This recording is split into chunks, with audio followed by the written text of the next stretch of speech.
I found my boyfriend's second phone under my couch, and it wasn't even locked. The screen lit up with a message preview that made my stomach drop. Wear the blue dress tonight. Same hotel. Same room. Red heart, Bella. For a second, I just stared like my brain was refusing to accept the obvious. Because Ethan was in my kitchen, humming while he washed a plate, acting like he didn't have a whole second life vibrating in my hands. I didn't cry. I didn't confront him.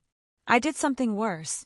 I opened the messages, and the first thing I saw wasn't flirting. It was scheduling. A calendar in text form. Times. Locations. Code words. And one line that made my blood turn cold. If she ever sees us, say it's your twin. It always works. Twin. 2 weeks ago, Ethan told me he had a twin brother. A twin he never talked about because they weren't close. A twin he introduced me to at a bar who looked exactly like him but acted colder, almost like he was playing a role. And now, in Bella's chat, I was staring at the real reason that twin existed. It wasn't family. It wasn't complicated. It was a cheat code. A built-in alibi. A way to make me question my own eyes. I put the phone back exactly where I found it and went to the bathroom, turned on the faucet, and stared at myself in the mirror. My face looked normal, but my life suddenly felt like it had been edited behind my back. I told myself one thing, over and over. Don't react yet. Reaction is what liars feed on. Proof is what ends them. So I collected proof. I screenshotted everything. The hotel address. The date. The blue dress. The messages where she called him baby. And then I found something that made it even more disgusting. Bella didn't know about me. Because she wrote, "Are you sure your girlfriend won't check your location?" And Ethan replied, "She's not my girlfriend. She's just around. Just around. 6 months together. Meeting his friends. Sleeping at his place. Planning a trip. And to him I was just around." My hands were shaking so hard I almost dropped the phone. But I didn't. I breathed. I locked the bathroom door. And I made a plan. Because here's what I've learned about men like Ethan. If you confront them with feelings, they call you crazy. If you confront them with proof, they call you invasive. But if you confront them in a moment where they can't control the narrative, that's when you see who they really are. So I decided I wasn't going to confront him at home. I was going to confront him where he felt safest. Inside his lie. That night, I acted normal. I smiled at him. I asked about his day. I even kissed him back when he leaned in. And the whole time my brain was screaming, "How can you touch me with that second phone in your pocket?" But I kept my face calm because I needed him comfortable. I needed him predictable. Before bed, Ethan told me, "Tomorrow I have to help Ryan." Ryan. The twin. There it was again. The same excuse, offered like a routine. "Ryan needs me," he said. "Family stuff." I nodded like it was nothing. Then I rolled over and stared at the ceiling until I heard his breathing change. And when he finally fell asleep, I grabbed my own phone and did the one thing he never expected. I messaged Bella. Not from his phone. From mine.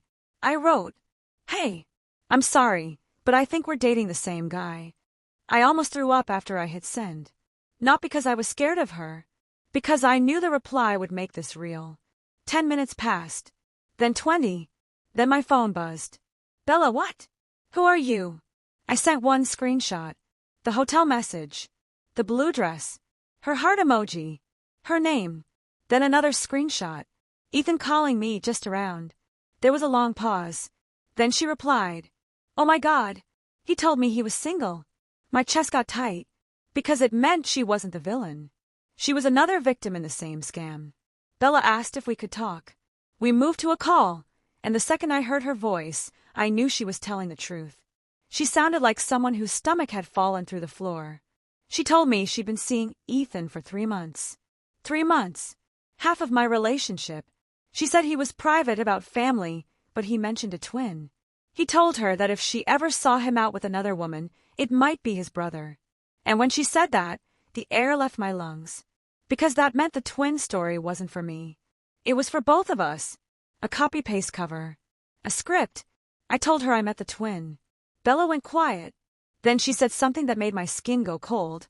"I never met him. If Ryan was real, why show him to me but not her? Unless the twin was never real. Unless that bar night was a performance. Bella and I started comparing details. Ethan told her he lived alone. He told me he had a roommate. He told her his mom lived in another state. He told me his mom lived nearby. He told her he hated social media. He told me he just wasn't active. Every lie was designed to keep us from connecting dots. But now we were connecting everything. Bella asked, "What do you want to do?" And I said, "I want him caught in public. Because private confrontations can be edited. Public confrontations become facts. So we planned it. We didn't plan a screaming scene. We planned a trap." Bella kept the hotel date. She told him she'd wear the blue dress. She acted sweet, like nothing happened. Meanwhile, I asked Ethan to do dinner with me tomorrow night. He said yes instantly, because liars always say yes to the version of reality they think they control. And then we picked the location. Not the hotel. A coffee shop across the street. A place with cameras. A place with people. A place where he couldn't intimidate either of us without witnesses. The next day felt like I was living inside a prank show. Ethan was extra affectionate. Extra sweet. Like his body knew he was guilty even if his mouth pretended he wasn't. Around noon, he said, "Ryan might need me tonight." I smiled. "Of course," I said. "Family first." He looked relieved. Then he did something that almost made me laugh. He said, "You're so mature." Mature. Because I let him cheat peacefully. That evening, Bella texted me that she was on her way. And I texted her one thing. Don't argue. Just ask questions. Because questions force liars to keep building the lie in real time. And the bigger the lie gets, the harder it is to carry. At 7 o'clock, I walked into the coffee shop and sat at a table where the security camera could see me clearly. I ordered a drink I didn't even want. My hands were steady, but my heart was not. At 7:05, Ethan texted me, running late. With Ryan. I stared at the message until the words blurred. Then Bella texted. He just told me he's 5 minutes away. He says he's coming with Ryan. Perfect. At 7:12, the bell above the door rang. And Ethan walked in. Alone. No Ryan. No twin. Just him. And the second he saw me, his face changed. Not confusion. Fear. The kind of fear you see when someone realizes the room they built out of lies is about to collapse. He stopped like he'd hit an invisible wall. Then he forced a smile like he could still talk his way out of it. Hey, babe, he said, walking closer. What are you doing here? I didn't answer right away. I let him sit in that question for a second. Then I said calmly, I'm waiting for Ryan. His smile tightened. Ryan isn't coming, he said quickly. Something came up. Really? I asked. Because you said you were with him. Ethan chuckled like I was joking. Yeah, I was. And that's when Bella walked in. And for one perfect second, Ethan's brain visibly stalled. Bella was wearing a blue dress. Not the one he asked for. A different one. Because she wanted him to know she wasn't following his script anymore. Bella looked at Ethan. Then looked at me. Then back at Ethan. And she asked, very calmly, which one of us is your girlfriend? Ethan laughed, too loud, too fast. Okay, what is this? He said. This is insane. Bella didn't move. I'm just asking, she said. Which one of us is your girlfriend? Ethan looked at me like he expected me to break first. Like he expected me to cry and give him the emotional advantage. But I didn't. I pulled out my phone, opened the screenshot of his message calling me just around, and slid it across the table. Bella's eyes scanned it. Her jaw tightened. Then she slid her phone across the table too. A screenshot of Ethan saying, if she ever sees us, say it's your twin. Ethan stared at both phones like they were weapons. Because they were. Not weapons that hurt him physically. Weapons that took away his only power. Control of the story. He finally snapped. You went through my phone, he hissed at me, like that was the crime. Bella laughed once, bitter. You invented a twin, she said. To cheat. Ethan's face hardened. Ryan is real, he said. You're both overreacting. Bella leaned forward. Cool, she said. Call him. Put him on speaker. Right now. Silence. Ethan's eyes flickered. He picked up his phone slowly like he might actually do it. Then he stopped. Because there was no one to call. Ryan was a character. A mask. a name he used whenever he needed to disappear without consequences. Bella watched his hand freeze. Then she said quietly, "Oh my God."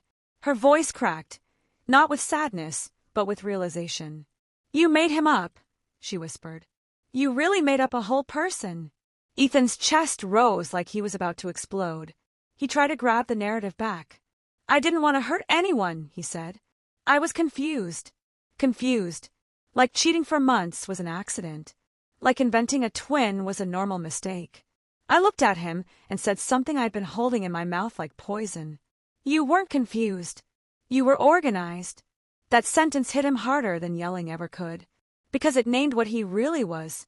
Not emotional. Strategic. Bella stood up. "Don't contact me," she said. Then she looked at me. "I'm sorry," she said, and her voice cracked again, like she hated that it cracked. I nodded. "Me too." Ethan stood up quickly, panic rising. "Wait," he said. "We can talk." Bella stepped back. "Don't," she snapped. And I did the final thing that ruins people like him. I didn't argue. I didn't explain. I didn't try to make him understand. I just left. Outside, my phone started buzzing. "Ethan." At first it was sweet. "Babe, please. You don't understand. I only did it because I was scared." Then it got angry. "You embarrass me. You ruined my life." Then it got cruel. "You'll never find someone like me." I stared at that message and realized something terrifying. He still thought he was the prize. He still thought I would beg. He still thought the lie would work if he pushed hard enough. So I blocked him. I changed my locks. I told 2 people I trusted exactly what happened. I saved every screenshot. Not because I wanted revenge. Because when someone can lie that smoothly, you learn this. They don't stop. They just get better. And the scariest part? If he hadn't gotten arrogant, I might have never caught him. He thought the twin lie was perfect. He thought he could split his life into separate rooms and lock the doors. But he forgot one thing. 2 women will compare notes eventually. So here's my question. If you found out your boyfriend invented a whole person to cheat, if he used a fake twin as an alibi, would you expose him publicly? Or would you walk away quietly and never look back? Because now I know the truth. A cheater doesn't just cheat. A liar doesn't just lie. And someone who creates an entire fake identity to betray you, that person isn't testing your loyalty. They're testing how much disrespect you'll tolerate. And once you tolerate it, they raise the level.